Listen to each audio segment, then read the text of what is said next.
कहानी है रामपुर गांव की, जहां के मर्द महिलाओं को हमेशा नीचा दिखाने की कोशिश में रहते। अरे अभी तक खाना नहीं आया, क्या मुझे एक और शादी करने की जरूरत है? नहीं जी नहीं, ऐसा मत करना, वरना मैं कहाँ जाऊंगी। खाना लेकर मैं अभी आई जी। गांव की पंचायत में भी फैसले हमेशा औरतों के खिलाफ ही रहते। मैं जो फैसला सुनाता हूँ वो भगवान की आज्ञा होती है।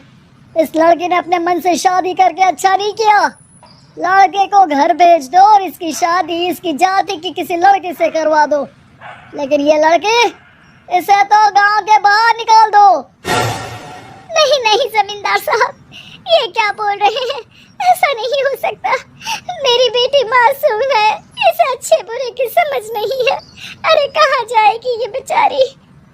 कहाँ जाएगी? इतनी चिंता है तो पूरे परिवार का गांव निकाला कर देते हैं। बेचारे पूरे बसे बसाए परिवार को गांव छोड़ना पड़ता है।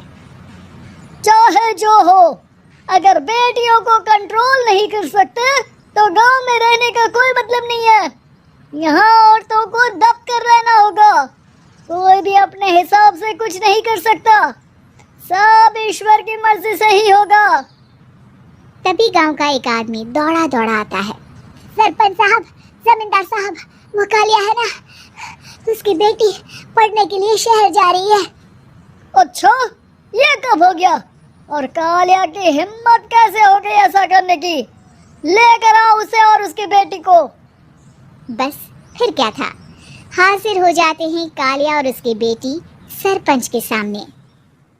और कालिया, ये क्या सुनने में आ रहा है? बेटी को इंजीनियर बना रहा है तू? और ये बता, गांव में तो स्कूल नहीं है, फिर कहां से इतनी क्लास पास कर गई तेरी बेटी? राधा, जो कि कालिया की बेटी है, उसे लगता है कि सरपंच उसकी तारीफ कर रहे हैं। सरपंच जी, मैंने ऑनलाइन पढ़ाई की है, डिस्टेंस लर्निंग से। सभी में मैंने अच्छे नंबर पाए हैं, जिसे देखते हुए शहर की इंजीनियरिंग कॉलेज में मुझे स्कॉलरशिप मिली है। वाह जी वाह, क्या होती है ये? पहले तो ये बताओ, फिर आगे की बात करते हैं। पूरा गांव राधा की बात सुन रहा था और राधा बोलती जा रही थी। तो ऐसे मैं फ्री में एक अच्छी शिक्षा लेकर गांव में जो कुछ परेशानियां हैं, जैसे बिजली, पानी और इंटरनेट जैसी समस्याओं के लिए काम करूंगी। मैं गांव को शहर से जोड़ने के लिए पुल का निर्माण करवाने का प्रस्ताव रखूंगी। मुझे पूरी उम्मीद है कि जल्द ही हमारा गांव भी तरक्की की राह पर चल पड़ेगा। राधा की बात सुनकर सारे गांव वाले ताली बजाने लगते हैं। सरपंच को समझ नहीं आता कि वो क्या करे।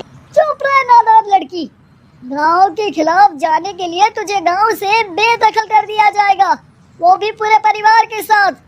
और हाँ, अगर ठीक से गांव में रहना चाहती है तो ये पढ़ाई लिखाई छोड़ दे। हम तेरे लिए गांव का कोई होनहार लड़का देखेंगे।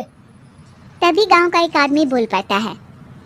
अरे नहीं नहीं सरपंच जी, राधा बिटिया जो बता रही है, अगर वैसा हो जाए तो हम लोगों को पैसा कमाने के लिए बाहर नहीं जाना पड़ेगा। हाँ जी, और ना ही कोसों दूर पानी के लिए भटकना पड़ेगा। हमारे बच्चे भी अच्छी पढ़ाई कर सकेंगे और आगे बढ़ेंगे, ना कि हमारी तरह खेती करते बैठेंगे। क्यों गांव वालों, राधा बिटिया का साथ देना चाहिए ना? सरपंच देखता है कि गांव राधा के साथ है तो वो चुप हो जाता है।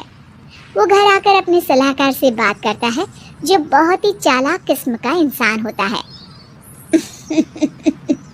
अरे सरपंच साहब, आपको बहुत ही होशियारी से काम लेना पड़ेगा। एक बार गांव तरक्की कर गया, यहाँ के बालक पढ़ लिए तो कोई ना पूछेगा आपको। और फिर ये जो बेटा और बेटी है ना आपके, इनको भी आम लोगों की तरह ही जीवन जीना होगा। हाँ, लेकिन करे तो क्या करे?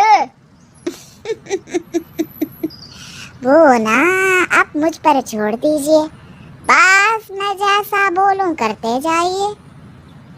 अगले रोज सुबह जब गांव वाले सोकर उठते हैं तो राधा के घर के बाहर और साथ ही वो लोग जिन्होंने राधा का सपोर्ट किया था, उनके घर के आगे लाल रंग से कल आऊंगी लिखा होता है।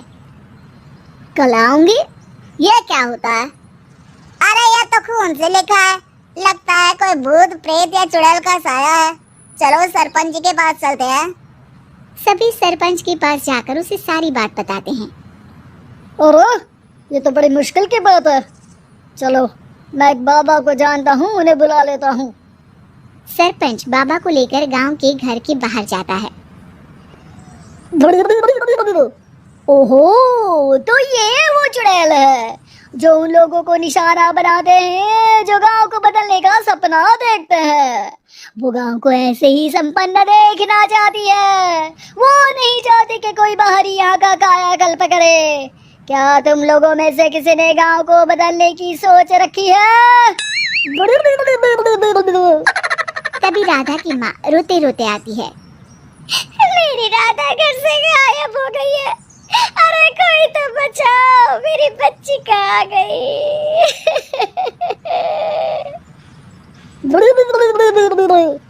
ले गई वो चुड़ैल, तेरी बच्ची को ले गई। अब वो उसे शापित करके छोड़ेगी, उस पर चुड़ैल का साया हो जाएगा। तभी बुरी सी हालत में राधा भी वहां आ जाती है। उसके बाल चुड़ैल की तरफ फैले होते हैं और कपड़ों में खून लगा होता है। सभी राधा को देखकर डर जाते हैं। माँ, पता नहीं मुझे कौन उठा कर ले गया था। अरे दूर दूर हो जा चुड़ैल, अब हम लोग इस गांव में नहीं रुकेंगे। अरे कैसी बातें कर रहे हैं आप? कल तो आप मेरे भरोसे गांव का हुलिया बदलने, अपने बच्चों को पढ़ाने और तरक्की उन्नति की बात कर रहे थे, तो आज क्या हो गया आपको? ये फिर तुम लोगों को बहकाएगी। ये चुड़ैल गांव में आ चुकी है। ऐसे ही ये तुम्हारे घर के बच्चों को भी ले जाएगी। गांव वाले राधा को गांव से बाहर निकाल देते हैं। उसके माँ बाप रोते रहते हैं, लेकिन गांव वाले नहीं मानते। मैं भी अपनी बहन के साथ गांव के बाहर रहूंगा, लेकिन वो पढ़ाई नहीं छोड़ेगी। वहीं सरपंच के घर पर सलाहकार कहता है, देखा, सांप भी मर गया और लाठी भी नहीं टूटी।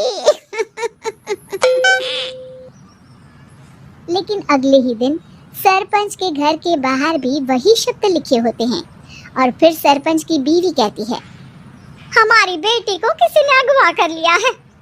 तभी राधा का भाई वहां आ जाता है। अरे गांव वालों, मैंने सरपंच जी की बेटी को देखा था। वो चुड़ैल उसे उठाकर ले जा रही थी। अरे क्या मजाक कर रहे हो? नहीं नहीं सरपंच जी, आप नहीं जानते। वो चुड़ैल अब आपकी बेटी में आ जाएगी, जैसे राधा के अंदर आ गई थी। तभी सरपंच की बेटी वैसी ही हालत में वहां आती है जैसे राधा आई थी। पापा, पता नहीं कैसे मैं गायब हो गई थी। चुड़ैल, इसके अंदर भी चुड़ैल का साया है, मारो इसे। अरे नहीं नहीं, इसे भी राधा के पास गांव के बाहर ही भेज दो। अरे चुप रहो, मेरी बेटी कहीं नहीं जाएगी और चुड़ैल वुड़ैल कुछ नहीं होता है। अरे कैसे बात कर रहे हो सरपंच जी? आप तो बोल रहे थे कि आपका फैसला भगवान का ज्ञान होता है, तो अपने पर बात आई तो अब आप ऐसे बोल रहे हैं। अरे ना ना ना, आपको अपनी बेटी को त्यागना ही होगा। अरे बुलाओ बाबा को। राधा का भाई बाबा को ले आता है, जिसे अब गांव वालों के डर के कारण सच बोलना पड़ता है। मैं कोई बाबा नहीं हूँ, मैं तो मोची था। ये सलाहकार महोदय ने मुझे कहा था एक्टिंग करने को। वो मुझे पैसे देने वाले हैं। अब मुझे माफ कर दो। गलती हो गई, मुझे माफ कर दो। तभी वहां राधा आ जाती है। देखा सरपंच जी, जब गांव के बच्चे साक्षर होंगे तो आप जैसे लोगों की चालाकी नहीं चलेगी।